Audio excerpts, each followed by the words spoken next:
मैं ये मानता हूं कि कायस्थ इंसाइक्लोपीडिया ने एक ऐसा कार्य किया है जिसको आने वाली पीढ़ियां निसंदेह मील का पत्थर मानेगी। जो हमारा गौरवशाली इतिहास रहा है, जो हमारी परंपराएं रही है, जो हमारी समृद्ध विरासत है, कहीं ना कहीं हमारे विभूतियों का मूल्यांकन इतिहासकारों ने भी काफी ईमानदारी के साथ नहीं किया था। लेकिन आपने उन अनकही कहानियों को इस इंसाइक्लोपीडिया के जरिए दुनिया के समक्ष लाने का काम किया है, जो सहस्त्राब्दियों से हमारे चित्रवंशियों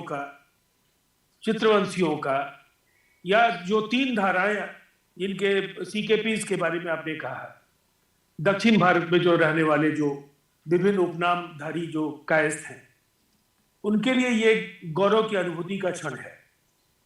आप इतिहास के एक ऐसे विराट स्वरूप से आप हम सबों का साक्षात्कार करा रहे हैं, जिससे न केवल आज के पिछले 3.5-4 दशकों का जो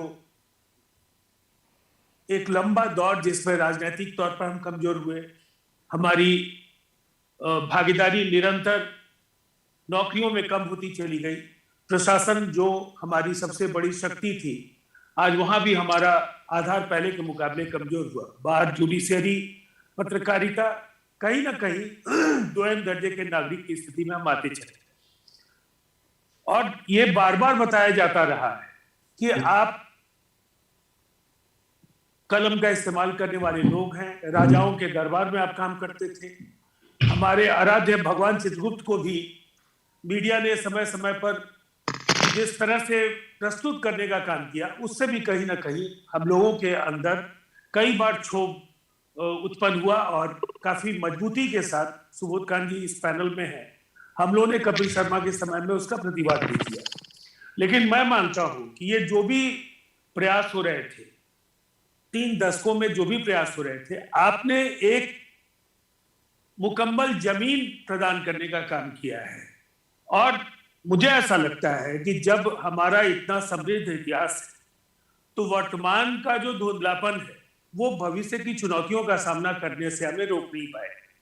हमें इस धुंधलेपन को बेध कर अपनी शक्ति, अपनी क्षमता, अपना इतिहास, हमारे पुरखों का जो योगदान है, चाहे वो प्राचीन कालीन भारत हो, मध्यकालीन भारत हो या आधुनिक भारत के निर्माण में जो हमारे विभूतियों का योगदान है, उसको आपने जिस तरीके से उकेरने का काम किया है। मैंने पुस्तक तो नहीं देखी, लेकिन इस पुस्तक को लेकर के जो जिज्ञासा पूरी दुनिया में, मैं मानता हूं कि लोगों को उम्मीद है कि कहीं ना कहीं जिस अज्ञानता की वजह से या तंत्र की जो उदासीनता है, वो जानबूझकर इसलिए भी हो सकती है कि हम कभी भी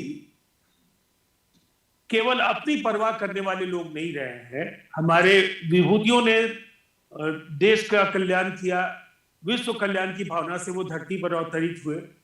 और शायद ये एक बड़ी वजह थी कि आज के राजनीतिक संदर्भ में जो हम लगातार कमजोर होते गए, हम लोगों के बीच केबी साय जैसे राजनेता आए, लेकिन उनका सही मूल्यांकन हम नहीं कर पाए। हम उन राजनेताओं को ज्यादा चाहते हैं जो देश की चिंता करते हैं, जो दुनिया की चिंता करते रहे, लेकिन हमारे समाज की भी चिंता करने वाले लोगों की जरूरत थी।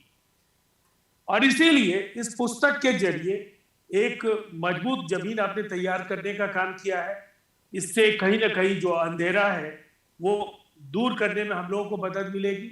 और ये पथ प्रदर्शक के तरह हमारी जो भावी योजना है, पूरी दुनिया के कायस्थों को एकत्रित करने की, एकजुट करने की, उनको राजनीतिक तौर पर, सामाजिक तौर पर, आर्थिक तौर पर उनको सशक्त करने की, उस अभियान में निसंदेह भगवान चित्रगुप्त की कृपा से सफलता मिले, यही इस पुस्तक की सबसे बड़ी कामयाबी होगी। जय हिंद, जय भगवान चित्रगुप्त। है।